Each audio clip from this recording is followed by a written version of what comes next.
Каквото и да захване човек в живота си, винаги има нужда от нещо. От време, от вяра, от здраве, от подкрепата на близките си хора, от пари. Днес ви срещаме с Турхут Исмаил, човекът, който гради и възстановява църква след църква. Вече 20 са зад гърба му. За толкова големи мечти е ясно, че трябват много средства. Но истинската стойност на парите се открива само в комбинация с нещата, които са по-големи от тях. Кое е по-голямо ли? Духът, вярата и силата. Турхут ги има и трите, но може би има и една специална подправка. Мъничко лудост, която прави възможна големите мечти. А ето как започват те. Нито ми беше планувано да бъда каскадьор, нито нищо. По чиста случайност. Тогава бях на 22 години, малко луда глава. Сега на тези години никога не бих направил това, което тогава правих. Смелостта още преди това си. Аз от малък съм пораснал горе в Тютюна и там през 500 метра. И тук в гората пасейки крави.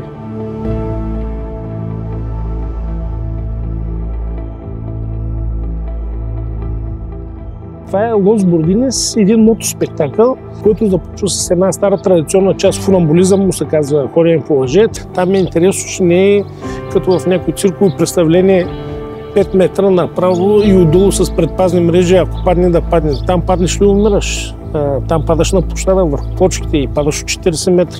И ходенето не е 5 метра наравно, ами 60-70 метра по наклон. Наистина, първото ми спускане с тези мотори, с тези въжета от такава височина, имах чувство, че сърцето ми ще излезе през гърлото на адреналина беше много голям, но във времето човек свиква. Даже после на тези височини се чувствах като на тъс пейка тук. В момента работя по 21-я храм Света Петка. А кога започнах, 2010 ли беше, 2011 ли, с първия храм в село Дъбовица, община Сунгурларе.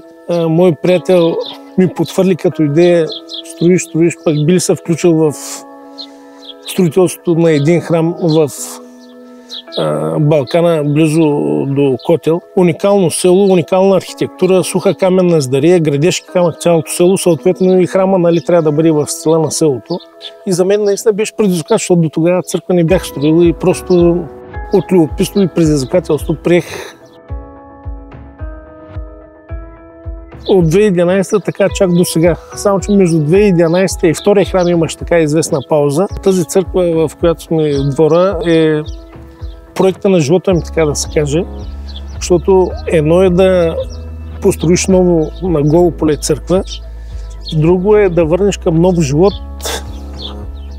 църква на 120 години, която е правена в съвсем друга епоха, по друга технология, с други материали. При некачествен ремонт, може би при 30-40 години, сега не помня, е влязло вода при оптигачите, които са спънати с гради в дебелите каменни зидове. И тази града, като изгни, оптигачи спира да работи. И тези тежки сводове натискат църква и тя се беше разцепила, беше тръгнала да рухне цялата. Укрепването на тези неща беше много сложен процес, при положение, че самото начало конструкторите мислеха, че проблема е от основите. Наистина тук работите ми ги беше страх да влязат вътре. Те тук работиха като миньори. Влизат метър и укрепват, защото всеки момент храма можеше да рухне. Ами и тук исках да спра. Защото аз не знаех самото начало какво ме очаква. И се викам, и на час по лъжичка, като ти подават, нали, решаваш един проблем, появява се следващ проблем. Решаваш него, появява се следващ. Не знам вече следващия проблем какъв ще им бъде, защото решавайки се появяват все следващи. Затова викам, каквото е писано, това ще е напред, затваряш очите и тръгваш напред. Защото тази църква, за да я направя, бях теглил кредити на времето. Времето ме притиска, лихви вървят. И гледам, те моите работи тогава нямаха опит с реставрация на църкви и ако виждаш, тук има дебел каменен зид, който е 1,5 метра някъде и всичко това трябва да се пробие с едни специални средла. Казвам на хората, че оптигачи съм го докарал утре да бъде монтиран. Те ми викат, как да го монтираме това нещо? Това да не е работа за 1-2 дена. И аз викам, как да не е за 1-2 дена? Това е, викам, работа за 2 часа. И баща ми, защото тогава работеше при мен, вика, тя го направиш това за 2 часа, ще дам 2000 лева. И аз напукна всичко така, както съм дошъл от Несебър, по Чехли, по Риска, по къси гащи, с един голям картач, двама работници тук ми поддържат скелето мене, защото на лишина работим. Под вода, август месец, може би, докато пробие тези двете дупки за 2 часа, 3-4 кг, може би свалих, но факт е, че станаха и за тези 2 часа спечелих от баща ми 2000 лея на бас.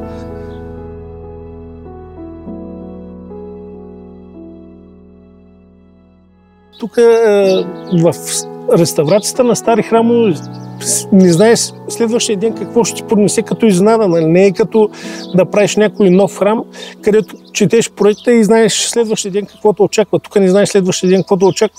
И чувство като възстановиш, като върнеш към живота един храм. Аз не съм казал, това чувство е лекарско чувство. Може би лекар ти го чувства това нещо, като върнат един стар човек болен на смъртен ордер, да го върнат към нов живот.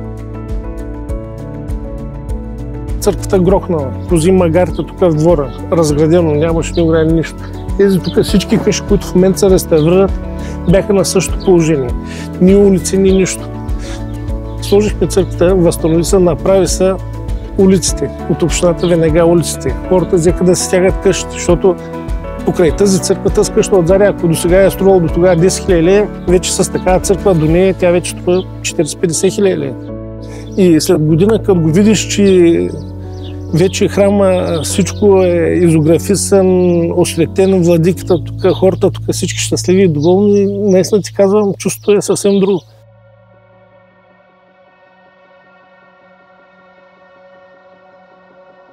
За тази църква много помогнаха хора, чието дядовци на времето са били тук основни дарители.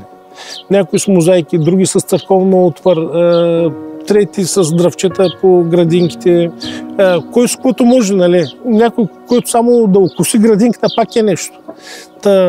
Зато и че хората са съпричастни като цяло на това. Просто искрата да тръгне веднъж. Искрата като пламни, тръгват нещата, разбираш? За да си полезен на обществото, трябва ти най-вече психически здравословно да си ти добре, за да не си в тежест на обществото. Човек не трябва да забравя и себе си. Затова, че сега имам един навик, каквото ще да стане. Сутрин, като оставя децата на училище, в Бургас едно кафенце, половин час. Каквото ще да стане. Ако ще да ми кажа, че до мен метеорит ще падне, не мърдам, пие си кафенцето, тогава ставам, разбираш. Този половин час е моя половин час. Но живота като цяло аз го виждам като един път, който към своя край, това е преди старостта, има един разклон надясно. И ще гледам този разклон да не го изтърва. Това е пътя на мъдростта. По мое така виждане 10% фащат този разклон, другите 90% стават едни стари бонаци. Аз не искам да стана такъв, искам да си вървя по този път, който е надясно там, разклончето надясно, него да не изтърва.